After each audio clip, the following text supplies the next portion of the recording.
Your Honor, I cannot confirm the exact year. 1990s or 2000? Your Honor, ang date of birth ko po ay 1986. So, I think before po. Yes. Miss Alice Goo, sa previous hearings, nadinig po ng taong bayan na ikaw ay lumaki sa farm. Tama po ba? Yes po, Your Honor.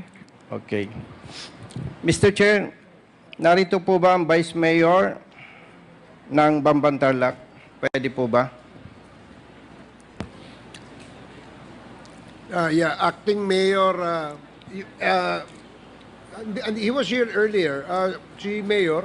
Mr. Chair, yung pong Vice Mayor ni Miss Alice Goo bago nagkaroon po ng issue. Nag-CR, parang ang tagal. Importante kasi, Mr. Chair, yung gusto ko pong itanong sa kanya. To continue, Mr. Chair, nandiyan na po ba si Vice Mayor bago yung former Vice Mayor, Mr. Chair? To continue, Mr. Chair, Vice Mayor, former Vice Mayor, during the previous hearing po sa Senado, nadinig natin na sinasabi ni Miss Alice Goo na siya ay lumaki sa farm. Matanong ko lamang po, Vice Mayor, bago po kayo naging Vice Mayor, ano po ang inyong posisyon? Your Honor, nag-mayor po ako ng 2001.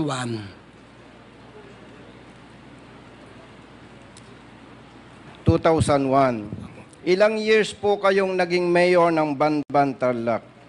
Nag-mayor po ako ng 2001 hanggang 2004 at nag-re-elect po ako ng 2004. Natalo po ako.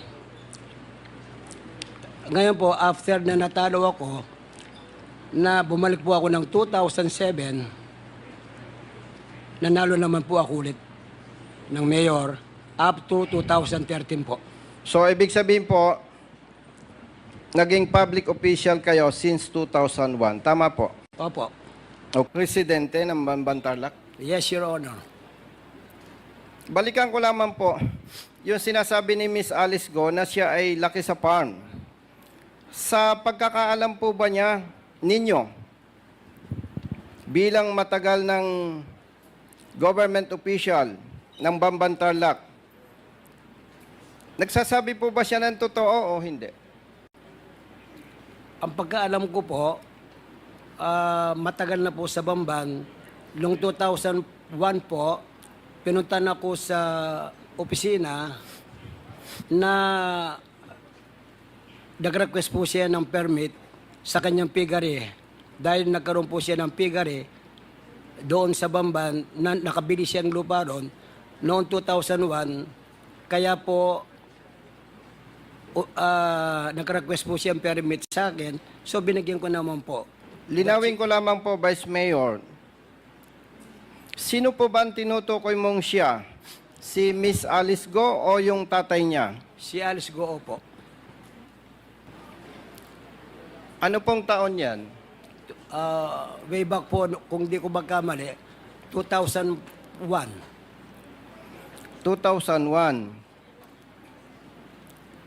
So, kung ipagpalagay na totoo po ang sinasabi mo, ilang taon po si Alice Goo nun? Kung di ko po magkamali, mga 12 years old or 14 years old. So, kung babalikan ko po yung tanong ko sa iyo, Vice Mayor, sinabi po ninyo na nag-apply ba siya ng permit? Permit po. Sa palagay po ba ninyo yung 12 years old or 14 years old may kapasidad na para mag-isip o mag-apply ng permit? Kasama po yung tatay niya. Kasama yung tatay niya. Nung panahong yon, palagay po ninyo, mga ilang taon na po ang tatay ni Miss Alice Goo? Ang estimate ko po, between more than 30 years siguro. Okay. So, kung titingnan po natin, mga ilang taon po?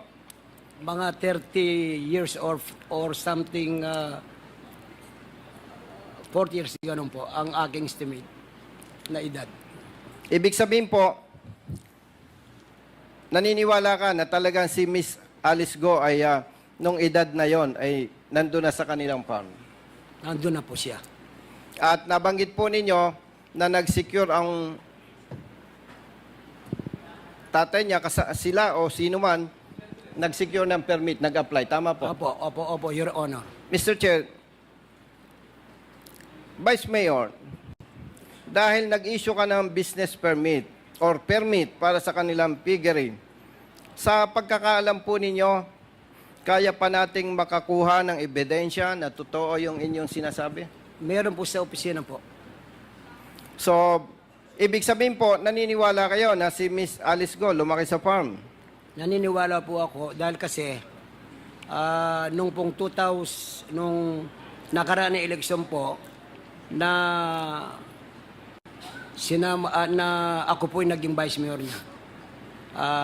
Last election po, 2022. Nung natapos po ang term mo bilang mayor,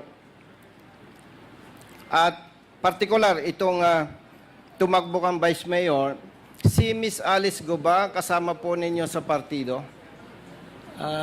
Kinuha po ako ng dating mayor dahil po hahabol siya ng congressman para magkaroon po siya ng mayor na tinanong po siya kung gusto niyang umabol ng mayor. In other words, hindi kayo lehitimong magkapartido ni Miss Alice Go. Nakapartido po kami ng independent. Vice Mayor, kaugnay po sa isinasagawang investigasyon ng Kongreso at ng Senado, kaugnay dito sa sinasabing illegal pogo. At sinasabi rin na si Miss Alice Go ay involved dito. Sa inyo pong, siyempre kayo po ay matagal na nanunungkulan sa Bamban Tarlac. At alam naman po natin, bilang ikaw ay public official, elected official, hindi naman pwedeng sabihin na wala kang pakialam sa mga nangyayari sa area mo. Sa personal opinion nyo po, ano po ang masasabi nyo about this issue involving Alice Go?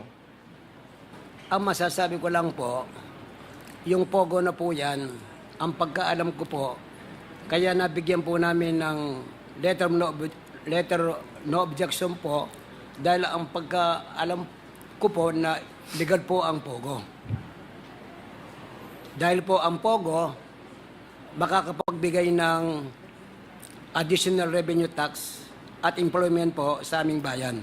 Dahil po nung ako'y mayor, hanggang ngayon po ang class ng Municipality of Bamban, it is second class municipality po. Alos walang trabaho po ang mga kababayan namin. Your Honor, if I may, clarification lang kay Mayor. Ang ibig mong sabihin, Mayor, 2001, nag-a-apply na sila ng POGO sa inyo? Ay hindi po, piggery po. So, piggery yung in-applyan. Okay, sige. Thank you. Yes, Mr. Chair. Ang intention po natin, Mr. Chair, kaya po natin na itanong yan, to establish yung aligasyon ni Miss Alice Go na siya ay lumaki sa farm. At nabanggit po ni Vice Mayor na kumuha ng permit noong, I think, 2000 o 2001, at sinasabi po niya na kaya pang ma-dig up o makapag-produce ng ebidensya na talagang may permit itong mag-ama ni Miss Alice Go. Mr. Chair, maaari po bang mag-request sa Vice Mayor na mag-submit ng proof na talagang nag-issue ang Bamban Tarlac ng permit para sa farm o piggery ni Miss Alice Go at nung kanyang tatay, nung kanyang father, Mr. Chair? Yes, ikaw ba ngayon ang acting mayor, Mayor? Hindi po. Hindi. Ako So po we will probably request that. Kami po ay nasuspend, Mr. Chair. Okay, sige. ng 3 months. So, who's the acting mayor? Si, yung pong first councilor. Nandito ba siya? Andyan po, si RD Timbang. Can we, acting mayor, humihingi ng dokumento si Congressman Busita. Narinig niyo naman yata, no, kung ano yung hinihingi niya. So, can you please submit the documents to the committee?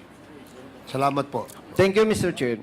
Mr. Chair, itinanong ko po itong mga issue na to sapagkat hindi ko namang kilala si Alice Guo at nung nasa active PNP naman ako, ibig ko po sabihin, naniniwala po ako na may mga bagay-bagay, na may mga sinasabi niya na may katotohanan. And in fairness to her, Mr. Chair, with the support of evidence or evidences, gusto po nating ma-establish na hindi lahat ng sinasabi, maaaring nagsisinungaling siya for whatever purpose, pero naniniwala pa rin po tayo at nakikita ko sa kanya, hindi siya masamang tao, whatever. Ano po? So, to continue, Mr. Chair, kay Miss Alice Go, base po sa mga sagot at patunay ni Vice Mayor, pinatututuhanan po niya na kayo ay lumaki sa farm. Base doon sa age, doon sa year, at sinasabing permit. Bago po kayo kumandidato, Miss Alice Go, o bago kayo nanungkulan, kayo po ba ay naging malapit sa mga residente ng Bambantarlac? Your Honor, that time po is pandemic. So, okay naman po. Okay naman. In other words, maganda ang relasyon nyo sa community. Tama po ba? But particularly po doon sa barangay ko po. Thank you, Mr. Chair. Miss Alice Go, sa pagkakaalam mo, bakit ka nanalong kandidato, nung ikaw ay kumandidato bilang mayor, diretsahang kong tanong sa'yo, malaki ba ang nagastos mo o hindi? Your Honor, I think blessed na rin po from God. In fact, 2 weeks before election, di na po ako gumalaw. So, masasabi mo na malinis ang pagkapanalo mo bilang mayor, tama po ba? Yes po, Your Honor. Sa pagkakaalam mo rin po ba, minahal ka ng mga residente ng Bambantarlac? Yes po, feel ko po yun. At sa pagkakaalam mo rin po ba, kahit na ngayong iniimbestigahan ka sa Kongreso at sa Senado, mahal ka pa rin ng mga residente ng Bambantarlac? Tingin ko po, opo. Ibig mo bang sabihin, Miss Alice Go, na patuloy silang nagtitiwala sa'yo? Tingin ko po, Your Honor. Kung naniniwala ka na mahal ka at nagtitiwala pa rin sa'yo ang mga residente ng Bambantarlac,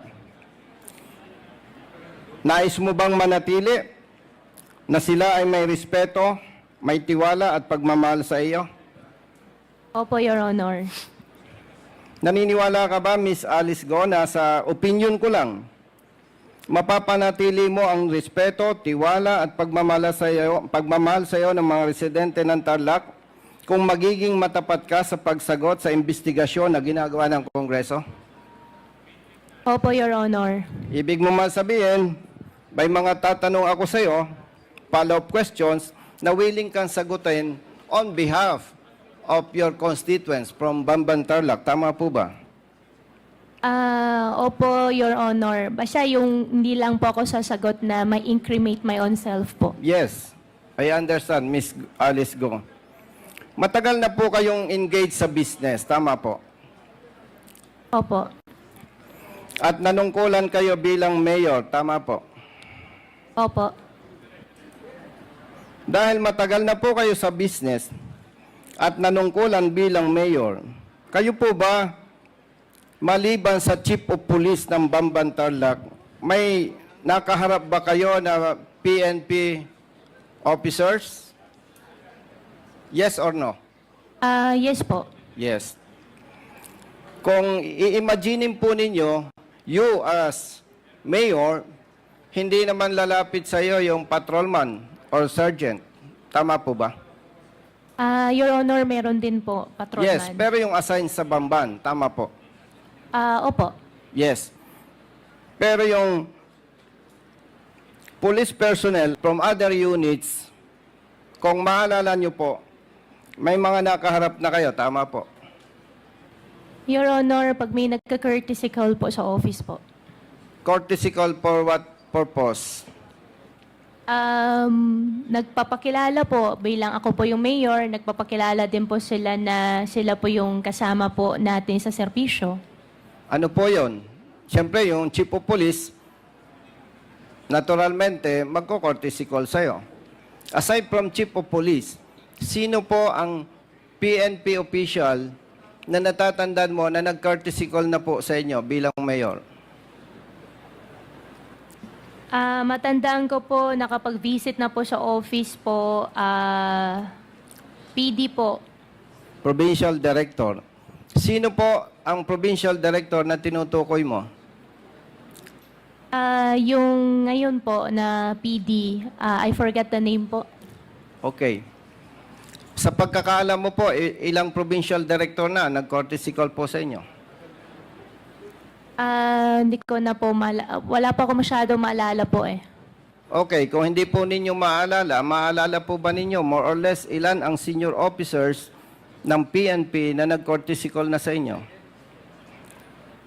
Hindi po, Your Honor. Bata pa po kayo, Miss Alice Go. Hindi ko po sinasabi na sagutin po ninyo ng eksakto. Ang tinatanong ko po, Mr. Chair, kung iisipin mo po, Miss Alice Go, mga more or less ilang PNP senior officers na ang nakaharap mo? Your Honor, isipin ko po pero hindi ko po masyado maisip po eh. Nakapag-courtesy call po sa office po si PD. Yun po. Isipin ko rin po ulit, Your Honor. May nakaharap na po ba kayong general? Yes or no? General, yes po. Mga ilan na po? Hindi ko po maalala ilan po. Miss Alice Go, gusto ko lang ipaalala sa iyo, ako po 100% nagtitiwala sa iyo. So sana yung tiwala na binibigay ko po sa iyo, wag mo naman sayangin. At ako po ay nagtatanong sa iyo, at inaasahan po ng taong bayan, partikular ng Bamban Tarlac residents, your constituents, na ikaw po ay magsasabi ng totoo. Wala naman po kayo sa korte. Ano po? Balikan ko lamang po, sa pagkakaalam po ninyo, ilang PNP generals na ang nakaharap ninyo? Your Honor, as of the moment, wala po ako masyado maalala, pero may naisip lang po ako ngayon na nakapag-courtesy call din po sa office ko po ang isang general po na RD po. RD. Opo. Siyempre, RD yan, kahit paano, maaalala mo kung sino siya. Opo, at official naman po yung trip na pagpunta po niya doon sa office po namin. Yes po. Pwede po bang banggitin nyo sino yung general, yung RD na nag-courtesy call na sa inyo? Your Honor, Mr. Chair, okay lang po, mag-consult lang po ako sa lawyer. Sige po.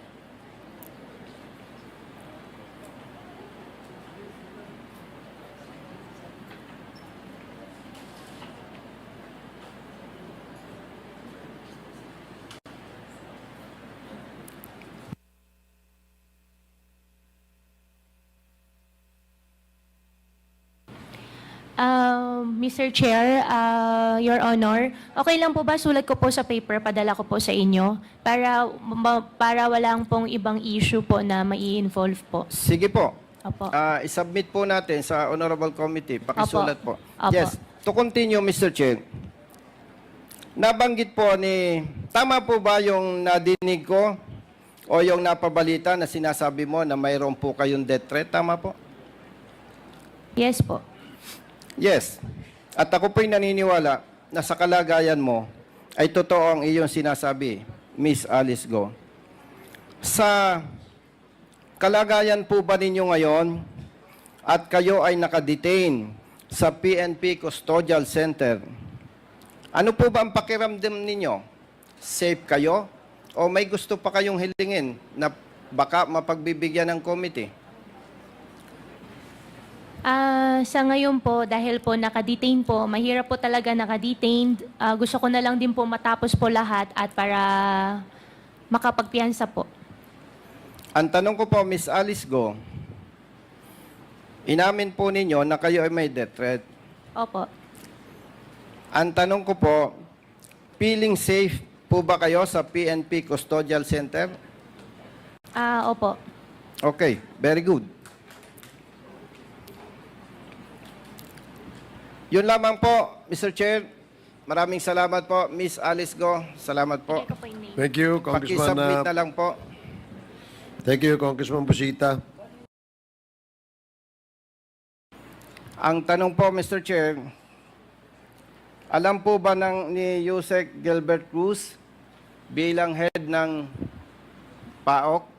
Sa pagkakalam po ninyo, may accomplishment po ba ang PNP, particular ang CIDG, against illegal gambling, particular po sa POGOs, wherein dineclare po ninyo na may na-find out po kayo, may na-discovered po kayo na more than 400 illegal POGOs nationwide. Kung titingnan po natin, identified na, pero bakit hindi pa natin masagot kung wala na ba talaga itong more than 400 illegal POGOs?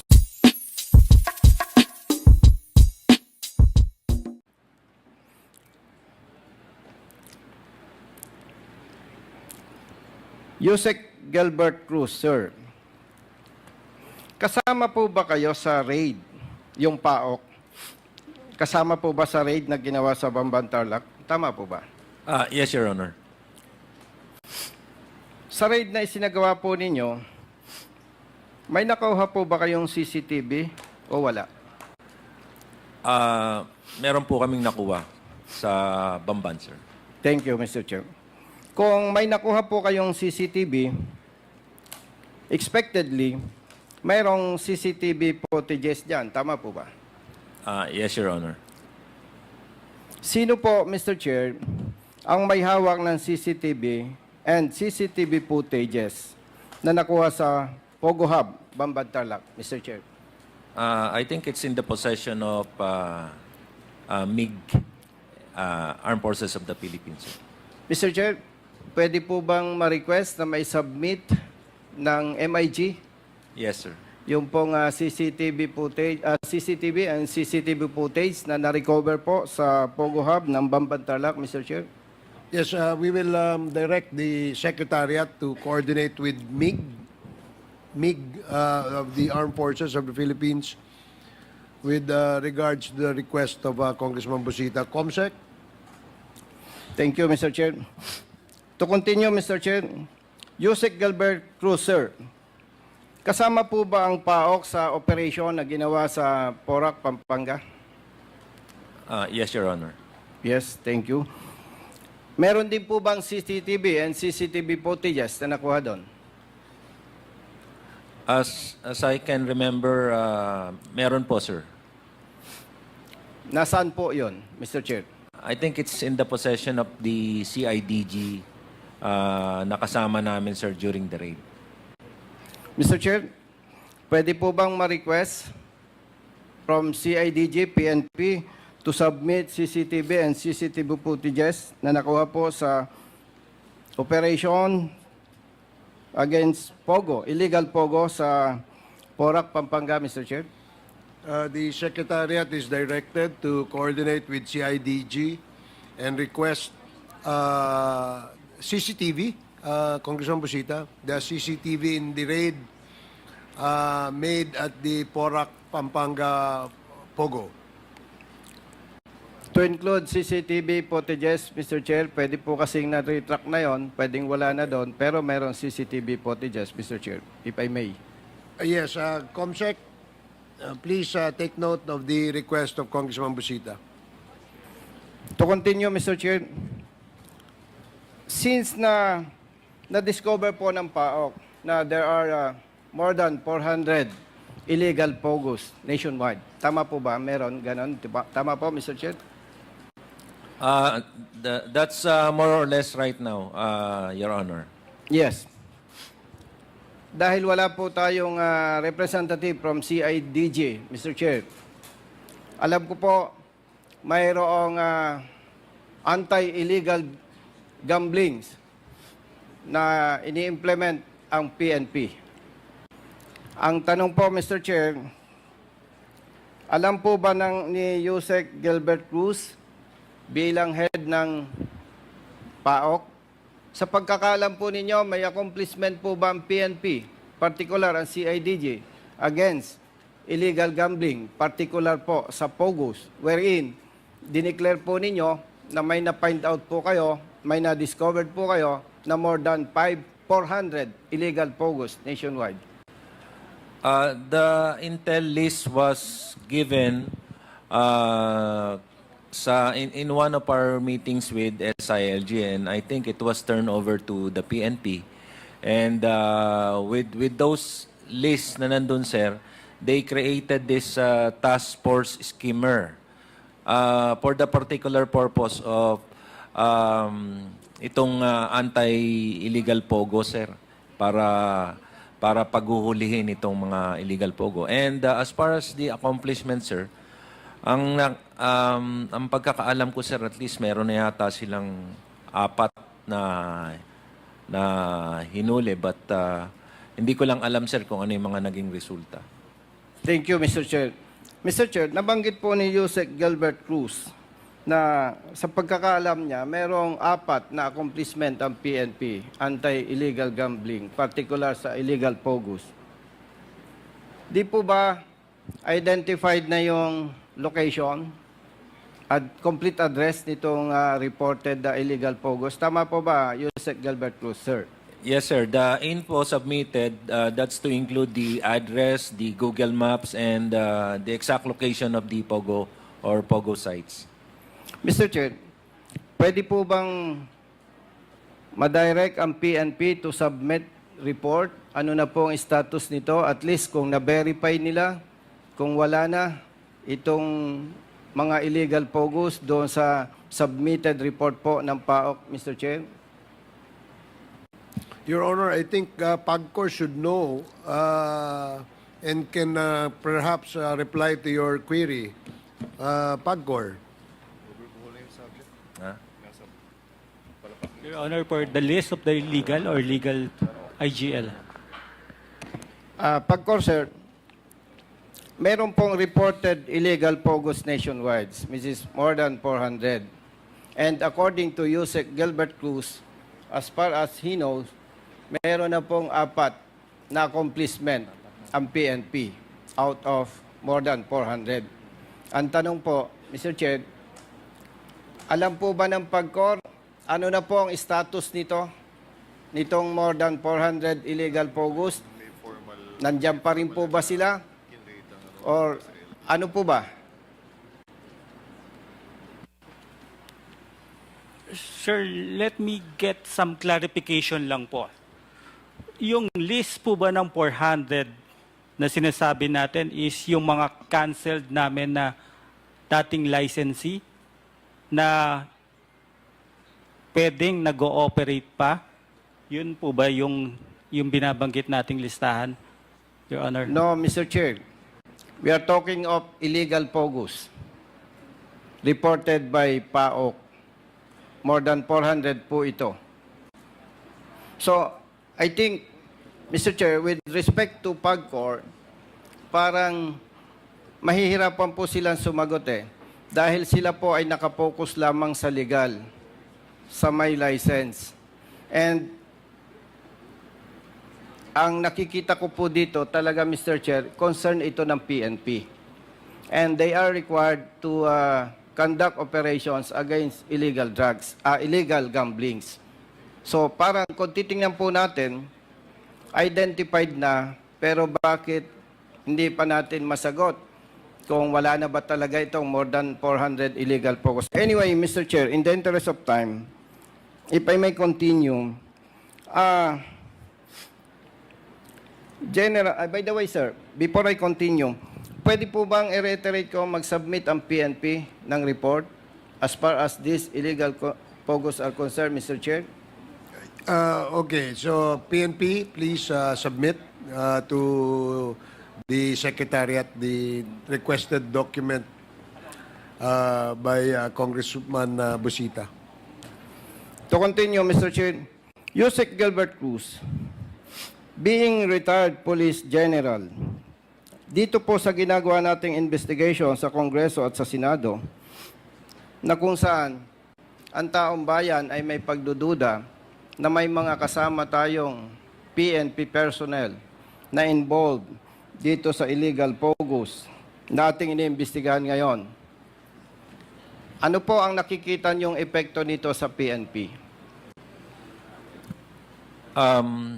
Of course, the trust and confidence, sir, nung mga tao na supposed to be naniniwala sa atin at umaasa sa atin na tayo yung magiging sangkalan nila o tagapagtanggol nila pag sila ay naapi. Parang it would be hard for them to give their trust once na may nakikita silang, hindi naman po lahat. Maybe it's just a small part of the organization, of the PNP organization. Yun lang nga, sir, pag may mga ganyang issue,